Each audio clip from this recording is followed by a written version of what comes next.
Hello again. I'm back with another clock to restore, and this one is completely different.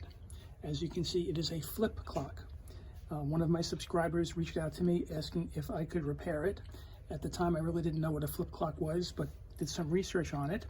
And from the videos I've seen, I felt that it was repairable. So I had her send it to me. One thing I want you to notice right off the bat as I zoom in, notice that there's a little red light blinking to the left here. I don't know if you can see that. I hope you can.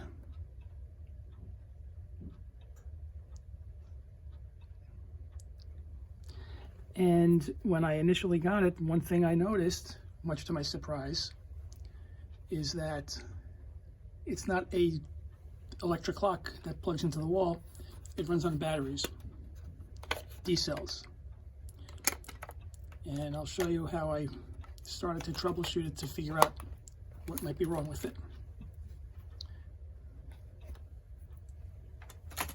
As I looked at it closely, what I noticed was it looked as if it had battery leakage somewhere in the past. And I really didn't know if this battery is good or not. The other thing that I was noticing is that the contacts on either side were pretty crusty. I have to scrape and clean those off, but they're also very loose as far as the battery sitting in here. So I'm really wondering if they need to be adjusted to make better contact. But the fact that I then noticed this little light blinking means there's some contact going on in this thing. My other question was, how old is this battery? Is it any good? But I came up with a way to test the battery, and I'll show you how I did that. What you need is an ohm meter. You can get these at Harbor Freight. They're maybe $5, very inexpensive. And the setting that you need to use is the DC volts. Put it on 20 volts. Flip it on, and usually it's zeros is what it should show. And then with the battery, you're going to touch the red to the positive and the black to the negative, and it should tell you what the voltage is in this. We can still see it there. And it's reading 1.33. So this battery is pretty good. It should be a 1.5 volt battery. I happen to have a new D cell, just as a comparison on the voltage.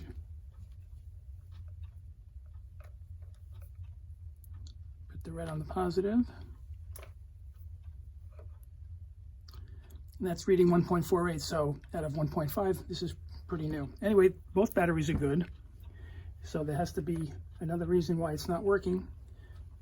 The first step that I'm going to do, though, I'm going to try to clean up these contacts, bend them out a bit to get good contact, put the battery in, and see if it actually works. That'll take me a little bit of time, so I'll do all that, and then I'll come back, let you know what I came up with. I've cleaned out the battery compartment and sanded down the contacts, bent them out, so it's a tighter fit with the battery. And when I put the battery in, I have discovered that this clock does run. And a couple of other things I have noticed is that when the alarm is not on, the red light on the side here blinks to let you know that the clock is working. But if you put the alarm on, then the light by that side is the one that's blinking. And just to see if the alarm does work, I have it set for 7:05, so in a couple of minutes it should go off. This is a Citizen digital quartz flip clock. I don't know what year it was made. There's a few stickers on the bottom. I know it was made in Japan. One of the stickers says sometime in 2011, another from 2014. I don't know if those were repair stickers or what, but we should know shortly if it's going to work. There we go. One more minute. I'm going to actually stop the video for half a minute so you don't have to sit here a whole minute waiting to see if the alarm goes off. Back in 30. And there's also a sort of a night light to press up here. Makes a small light. I guess in the dark you'll see your numbers better, but that's another feature it apparently has. And we're a few seconds away from knowing if the alarm works.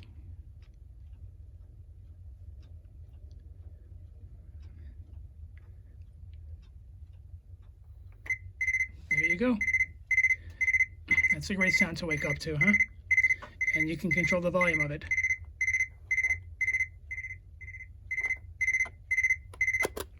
Anyway, there you have it, the Citizen Digital Quartz Flip Clock.